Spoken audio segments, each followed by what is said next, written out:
Dude, that contract is like when you go to a designer store and you actually find something that's like 60% off or 50% off, and you're like, dude, I'm making out like a gangbuster. Yeah, so like for me, that would be like going to like the fat guy section and be like, there's like this awesome fucking shirt that's somehow 3XL. And Dude. it's like it should not belong here, but somehow I've just found it. I know exactly what you're talking about, but I mean, to like we could talk about the year part. Like, yeah, everyone's like, oh, like, I made a TikTok earlier about this. I was like, oh, like, Leafs fans can finally shut up about McDavid going to Toronto. And everyone in my comments is like, yeah, for 2 years. Yeah, And for then he's two, coming straight he's here. coming. I think it's a great indicator that like he wants to worry about his legacy and he's willing to help out the team, but like he's doing in this such on a short time because he's gone. Well, what if he's not doing it for his legacy and he's like, okay, if I only sign 2 years, then I know I'm getting 25 in two. You know what I But mean? no Like, matter what he does, he's getting because he's getting 20 million plus on his next contract, so that's Yeah. not I mean, the absurd. cap's changing, right? So Yeah. he's strategizing around the cap. He's not strategizing like for now. But him saying that like I'm now signing a third contract with the Oilers is just saying like whether we get this done or not, I've gave you 3 terms, Yeah. right? And so like then you know that if you don't win and he makes the move, like McDavid cemented his legacy, saying like I gave everything that I could to try to win here. And it Mhm. didn't happen, but now I can actually freely make my decision. I think the thing is like, I agree with you on what you said, but it's like he could have got 2 years at 16 mil and no one would have batted an eye. No, Like, Kirill Kaprizov is making $4.5 million more than Connor McDavid. Jackson me- Lacombe and Luke Hughes are making $3.5 million less than Connor McDavid. These are guys who are like rookie defensemen. They're going to be great. Like Lacombe, I think that was his first year or his second year. yeah, I think he's They're 20 making $9 million and McDavid's making 22. 12 and a half. Yeah. Like, I think that's like a perfect sign of the cap's going up. But McDavid's like, I'll stay here because I don't even think he got a pay raise. I think he was, or he took a pay cut. I don't know exactly what he was making before. Yeah, if anything, it's within like $1 million. It's within $1 million, but it's like if you're the GM of the Oilers, and forget the GM, if you're on that team, you're fired up right now because Yeah. McDavid's like, he's doing the Tom Brady. Yeah. He's like, I'm taking a decent salary. I want to win. Spend this money elsewhere. Now, Stan Bowman, GM of the Oilers, if you're watching this, you can't screw this up. Yeah. are Because they if gonna- you screw this up, it's all on you. Yeah, I'm it's sorry. Like, oh, we just got him for 12.5. We just saved $8 million. You know what I mean? Yeah. Across 2 years, are they gonna spend that, or Well, they have to spend that, and that would have been like. are they gonna spend it efficiently? That's Yeah, a different question. that is such the fucking quote of the day because that's what everybody's been saying online. Is like, yeah, you can save money. It doesn't guarantee that they're going to spend it wisely. Yeah, exactly. And like, I mean, Stan Bowman had good years. Yep. I don't know if he's how good of a GM he is right now based off the Edmonton track record. I'm saying no.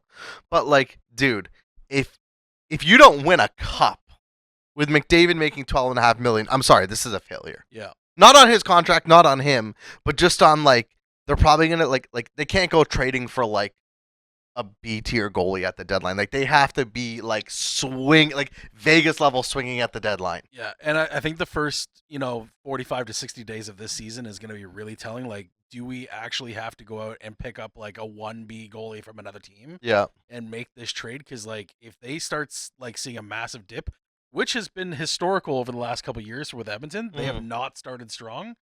And like you've just got like Wallman re-signed at 7, and then you've got McDavid, and like your goalies are letting you down. Like you got to make a trade. And like that Wallman 7x7 deal, like realistically, in 2-3 years, that's probably the same value as if he signed like a 7x4 or a 7x5, which is how much the cap's going up. Yeah, Because I think next year it's jumping up 10 mil already. yeah, So And it's like insane. and this is wild because like Detroit just released him essentially. If you want to call it that, like just released him like what, less than 18 months ago? Didn't They they were pay like- a second to get rid of him? Yeah, they were like, this does not at all work out in our system. And then sure enough, he's getting what, $140 million, like a total over 7 years? Or no, 49 million. 49. Where's Yeah. this math coming from? 7 times 7, 140. I think you're doing 7 times 7 Yeah, times 7. that's right. Yeah. So yeah, for him to go out and get $49 million, like it's Good for that's- him. Yeah, good on him. Yeah. But the timing of that to happen 1 hour before McDavid, announces to the world. Yeah. I was like, all right, you know you're signing that because you know McDavid's signing.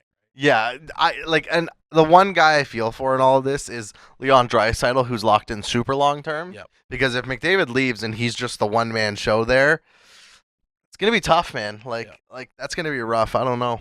Now, the one thing that I think is really interesting with the timing is that with the Maple Leafs and McDavid's contract, I think Matthews' contract ends at the same time. I think It Tavares' does. contract is 1 year left at that time. God. So yeah, there's a lot of things that are happening. And then what's the other contract that's falling off at that time? There's another one. I don't know if it's Riley's falling off at that time as well. So like there's a number of like moves that can happen at the time that McDavid is up at. Oh my God, he's already planning the I'm McDavid already jersey. planning it. So what do you guys? There's a lot of guys that their contracts are coming up, Yeah. like Jack Eichel Yep. and Kyle Connor. Yep. What do you guys think about that? Like, how do you think their pays are gonna be? I think they both get more than McDavid right now. Yeah. Like, sorry. If they go to free agency is the ultimate like trump card, because if they go to free agency, whatever number you think, bump it by 2-3 mil at least, because you're gonna have teams bidding for them and all this kind of stuff. Like even when John Tavares was a free agent like 10 years ago, wasn't it like San Jose who offered him 13 mil? Yeah. And he declined it. But he wanted to come home. Yeah. Yeah. Pajama boy, whatever. Eichel, it really depends on like I could see Eichel being the type of guy. You know, you go from Buffalo to Vegas where you're kind of respected a little bit more. Like they let him get the surgery he wants and all this stuff. I could see him taking a bit of a team friendly deal. I can't see like Eichel making less than 13, Yeah. maybe 14. So yeah, I think you kind of touched on this a little bit. So like Jack Eichel, the fact that he's in Vegas, like you don't have to go out and get a $14 or $50 million deal because you're saving that with a no tax state. Mm-hmm. So like I think he's in the right situation where like he's gonna take a bit of a discount because like he's not gonna have to pay it out on the back end of the IRS. Yeah. So yeah, I think Eichel's gonna be in that probably 12 to $13 million. I think he's probably gonna come in right around where McDavid is because he wants to stay in that system. Yeah. Kyle Connors is probably the interesting one because Winnipeg's and Winnipeg I think gets that fair shake where people will say like, all right, a lot of players do not want to go to fucking Winnipeg. I think way more so than Montreal, Toronto, 100%. Chicago, 100%. etc. So, Winnipeg is one of those teams that actually has to actually overpay, and Kyle Connors has been phenomenal for this team. Yeah. Like I would say he's probably been the engine that's been driving this bus. Even with Tays coming in there now, like he's still just that pivotal guy in that lineup. Mm-hmm.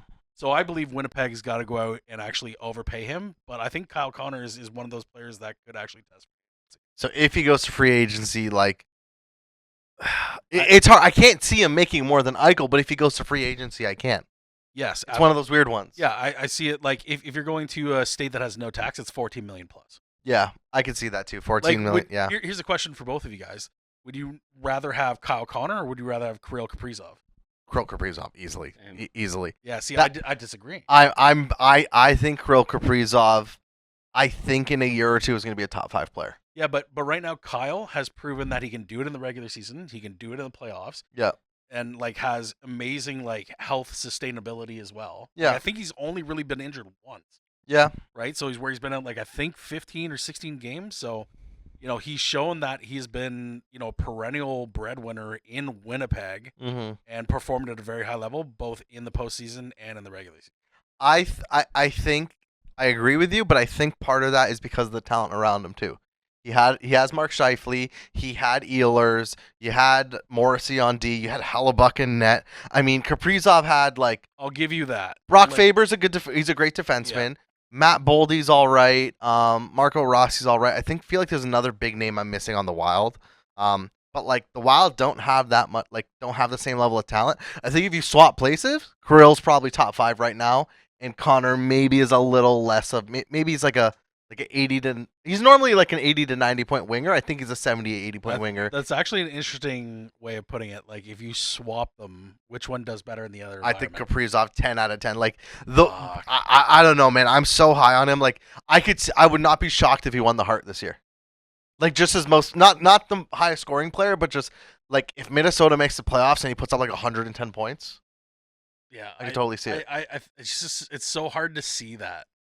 Like it's just like if I can get 82 games out of him, Yeah. and you can see like the amount of body of work that he can perform, Yeah. and now that and technically like his contract I don't think hasn't kicked in. It kicks in next year. Right? Kicks in next year. Yeah. So like once again, like it's just gonna be interesting to see like can he wrap himself around an 82 game season and get in the playoff and actually perform as well. Yeah. So like if you could do that, then yes, I think you have more of a case against Kyle Connors. Mm-hmm. But right now I'm going with the guy that I can actually have fact of matter research and stats.